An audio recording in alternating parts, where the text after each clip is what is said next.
ලිංගික ක්‍රියාවලියේදී කාන්තාවක් උපරිම ලිංගික තෘප්තියක් නොලැබීම ඇයට සහ ඇයගේ පවුලට බලපාන්නේ කොහොමද? කාන්තාවක් වශයෙන් ඔබට උපරිම ලිංගික තෘප්තියක් නොලැබීම හේතුවෙන් ඔබ කායික වශයෙන් මෙන්ම මානසික වශයෙන්ද ආතතියකට ලක්වීමේ හැකියාව තියෙනවා.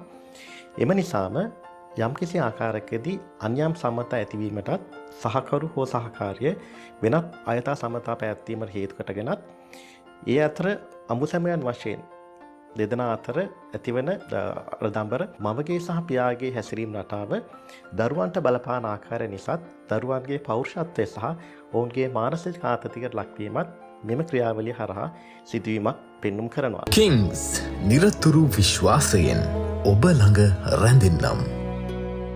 උපරිම ලිංගික තෘප්තියක් ලබා ගැනීම සඳහා සපුරන්නට ඕන කාරණා මොනවද?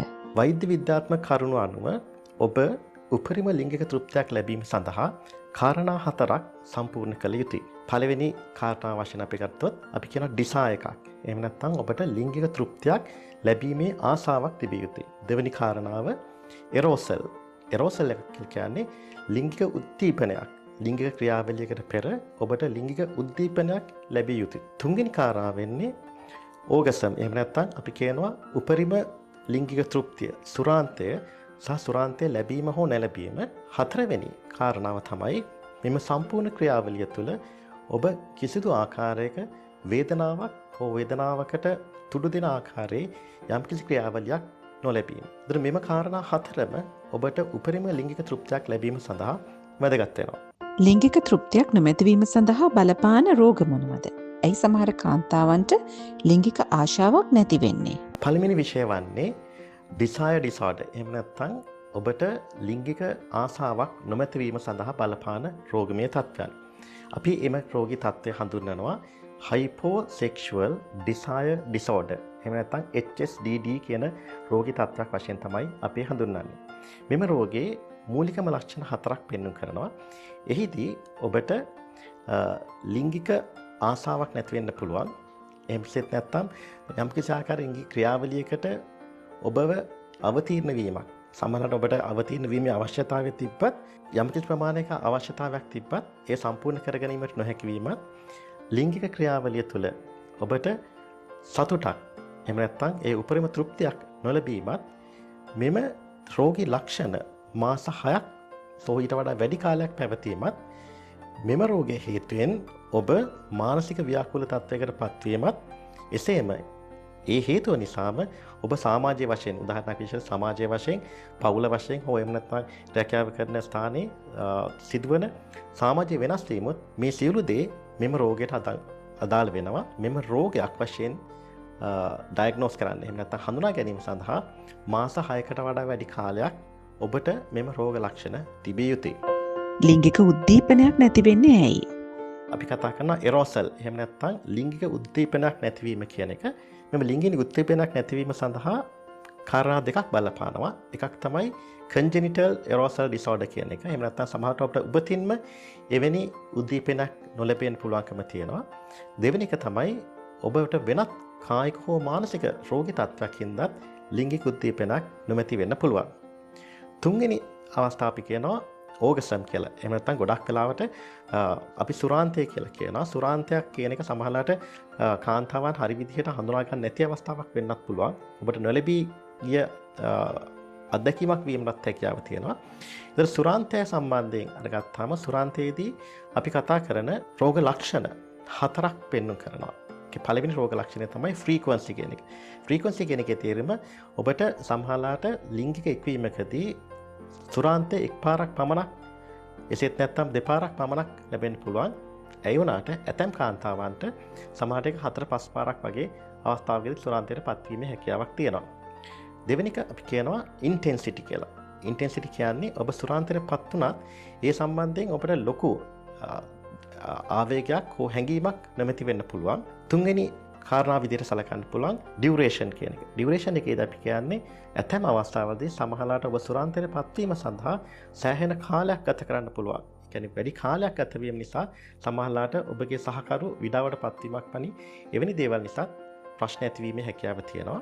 හතරවෙනි කාරණාව තමයි ඔබ ඒ සඳහා ලබන සතුට. ඇතැම් අවස්ථාවලදී සමහර කාන්තාවන් සතුටට වඩා එක වේදනාවක් බවට පත් වෙලා ඒකෙදිත් ගැටලු ඇතිවීමේ හැකියාවක් තියෙනවා. සැලකිය යුතු කාරණාවක් තියෙනවා. සුරාන්තයට පත්වීමේදී ඔබ දන්නවා පුරුෂ ලිංගය සහ ස්ත්‍රී ලිංගය අතර ගත්තහම දරුවෙක් සාමාන්‍ය සති 20ක් විතර වගේ වෙන කාලයක් යනකම් ජානමය වශයෙන් මේ දුව සහ පුතා කියලා වෙන් කරන්න පුළුවන්කම තිබ්බා වුණාට අපිට බාහිර ලිංගිකාව වලින් මේ දරුවා වෙන් කිරීම හැකියාවක් නැහැ සති 20ක් විතර වගේ කාලයක් ගත වෙනකම්. කාන්තාවගේ පුරුෂ ලිංගයට අදාළව අනුරූපව යම්කිසි ආකාරයක කායික අවයවයක් පිහිටනවා. ඒකට අපි කියනවා බගමනිය කියලා. මේ බගම නැත්නම් අපි ක්ලිටොරිස් කියලා කියනවා. ඒ ක්ලිටොරිස් එක සම්බන්ධයෙන් ඇතිවන ගැටලු හරහා ඔබට උපරිම ලිංගික තෘප්තියක් එහෙම නැත්නම් ඕගසම් එකක් සුරාන්තයක් නොලැබී යෑමේ හැකියාව පවතිනවා. හතරවෙනි කාරණාව නැත්නම් අපි හතරවෙනි විෂය වශයෙන් සලකන්නේ ලිංගික ක්‍රියාවකදී ඇතිවන වේදනාව කියන එක. අපි කියන ඩිස්පෙරියුනා කියලා කියනවා වෛද්‍ය විද්‍යාත්මකව. ඩිස්පෙරියුනා එකක් නැත්නම් ලිංගික වීමකදී ඇතිවන වේදනාව සඳහා ඔබට මනස, ස්නායු පද්ධතිය සහ බාහිර ලිංගික ඉන්ද්‍රියන් වල ඇතිවන වේදනාවන් හේතු වීමේ හැකියාවක් තියෙනවා. අපි කියනවා සමහරවිට මානසික වශයෙන් ලිංගික එක්වීමකට පෙර සිටම ඔබට වේදනාවක් ඇතිවීමේ හැකියාව තියෙනවා. ඒකට අමතරව සමහර ස්නායුවල ප්‍රශ්නත් ඇතිවීමේ හැකියාව තියෙනවා. විශේෂයෙන්ම ඔබ ආර්ථභාවයට පත් වුණා නම් එහෙම නැත්නම් ඔබට පීරියඩ්ස් නතර වෙලා තියෙනවා නම් අපි කියනවා vaginal dryness එහෙම නැත්නම් genitourinary syndrome කියලා අපි කතා කරන අවස්ථාවක් තියෙනවා. එවැනි අවස්ථාවකදීත් ඔබට ලිංගික එක්වීමකදී වේදනාවක් ඇතිවීමේ හැකියාව තියෙනවා. මෙවැනි රෝග තත්ත්ව ඇතිවීම සඳහා බලපාන අනෙකුත් තත්ත්වයන් මොනවාද?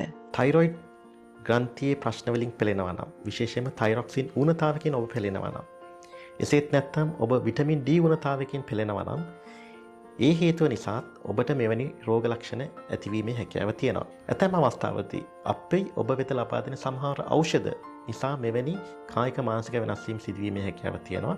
ඒකට අමතරව ඇතැම් විට ඔබ මානසික රෝගයකින් පෙළෙනවා නම් හෝ මානසික රෝගයකට ඖෂධ ලබා ගන්නවා නම් එවැනි රෝගී තත්ත්වයන් හේතු වෙනොත් ඔබට ලිංගික ජීවිතයේ මෙවැනි රෝග ලක්ෂණ මතුවීමේ හැකියාව තියෙනවා. මේ වගේ තත්ත්වයකදී මොන වගේ ප්‍රතිකාරද කරන්න පුළුවන්? කාණ්ඩ 3ක් යටතේ සාකච්ඡා කරන්න පුළුවන්. පළවෙනිම දේ තමයි ඔබට මෙවැනි රෝග ලක්ෂණ පවතිනවා නම් ඔබ විශේෂයෙන්ම මම කලින් සඳහන් කරපු ආකාරයේ කායික හෝ මානසික රෝගයකින් පෙළෙනවද කියලා අපි පරීක්ෂා කළ බැලිය යුතුයි. එසේ ගැටලුවක් නැත්නම් දෙවනියට අපි භාවිතා කරන ක්‍රම ගණනාවක් තියෙනවා. එකක් තමයි අපි කියන සයිකෝതെරපි කියලා. ඔබ මානසික වශයෙන් කවුන්සලින් එහෙම නැත්නම් කොග්නිටිව් බිහේවියරල් තෙරපි, සයිකොලොජිකල් තෙරපිස් වලට යොමු කර මෙම තත්ත්වයෙන් මුදවා ගැනීමේ හැකියාව තියෙනවා. ඇතැම් අවස්ථාවලදී අපිට ඒ සඳහා හෝමෝන භාවිතා කිරීමේ හැකියාව තියෙනවා. ඇතැම් අවස්ථාවල ඊස්ට්‍රජන් සහ ටෙස්ටෙස්ටරෝන් කියන හෝමෝන අපි භාවිතා කරනවා. ඊටත් අමතරව වෙනත් ප්‍රතිකාර ක්‍රම ඖෂධ භාවිතය මගිනුත් ඔබට මේ තියෙන රෝගී තත්ත්වයන් පාලනය කර ඔබට ලිංගික ජීවිතයේ තෘප්තියක් ලබා දීමේ හැකියාව වර්තමානයේ වෛද්‍ය විද්‍යානුකූලව සහ නවතම සොයා ගැනීම අනුව ඒ සඳහා ඔබට ප්‍රතිකාර කිරීමේ අවස්ථාව ලැබී තිබෙනවා. එසේනම් ඔබ කළ යුත්තේ ඔබගේ වෛද්‍යවරයා සමග මෙම රෝගී තත්ත්වයන් තිබෙනවද නැද්ද? එසේනම් ඒ සඳහා ඔබට ප්‍රතිකාර කිරීමේ හැකියාවක් තියනවද නැද්ද කියන එක විවෘතව කතා කර ඒ සඳහා ප්‍රතිකාර ලබා ගැනීම සඳහා යොමු වීමයි. උපරිම තෘප්තියක් ලැබීම සඳහා කායික සහ මානසික සමබරතාවයකින් යුක්ත වීම ඉතාමත් වැදගත්. දැනට පරීක්ෂණ වාර්තා අනුව ලිංගික එක්වීමකදී ලබන සතුට අපේ මොළයේ පවතින රසායන ද්‍රව්‍ය මත විශාල වශයෙන් රැඳී පවතිනවා. ඔබ දන්නවා ඇති මොළයේ තියෙන රසායනික ද්‍රව්‍යයක් වශයෙන් ඩෝපමීන්, ගැබාපෙන්ටින්, ඇසිටයිල් කෝලින් වැනි රසායන ද්‍රව්‍ය ගණනාවක් පවතිනවා.